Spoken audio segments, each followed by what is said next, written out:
Est-ce qu'une boîte comme celle-ci, qui a une description en français sur la boîte, respecte les exigences de la Charte de la langue française, de la loi 96?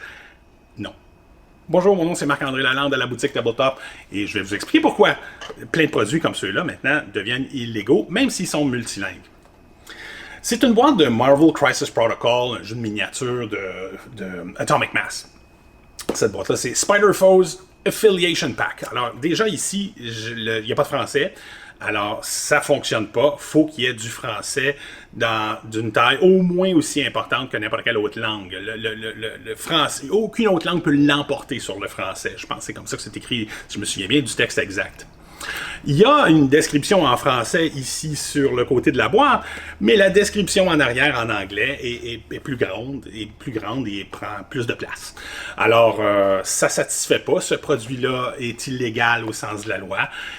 Est-ce que vous pensez que Atomic Mass va produire des boîtes pour le Québec parce qu'il y a cette exigence-là? Est-ce qu'ils vont rajouter des étiquettes en français? Est-ce qu'il y a assez de marché au Québec pour ce jeu-là, pour justifier ça? Cette boîte-là, en passant, elle satisfait l'Europe. Il n'y a personne en Europe qui réclame qu'il y ait plus que ça. Mais au Québec, on demande qu'on aille encore plus loin.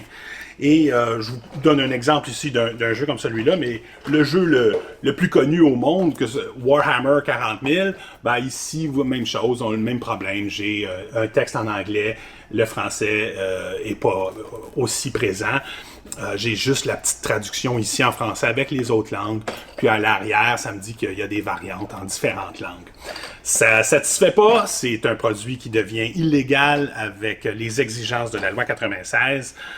Vous comprendrez bien que même chose. Si ça satisfait à l'Europe, je ne suis pas certain que la compagnie qui produit une boîte pour le monde entier va s'amuser à produire une étiquette à rajouter par-dessus ou changer la boîte ou rajouter un inventaire parallèle supplémentaire pour satisfaire à ça. Ce qui risque plus de se produire, c'est que ça ne sera plus disponible au Québec.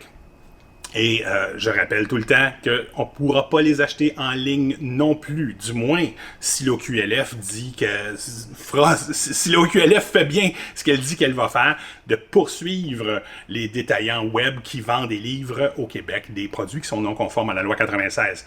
Ça serait horriblement bête que des magasins soient fermés au Québec, mais qu'on puisse continuer d'acheter en ligne des produits qui soient non conformes. Ça mérite de la réflexion, ça.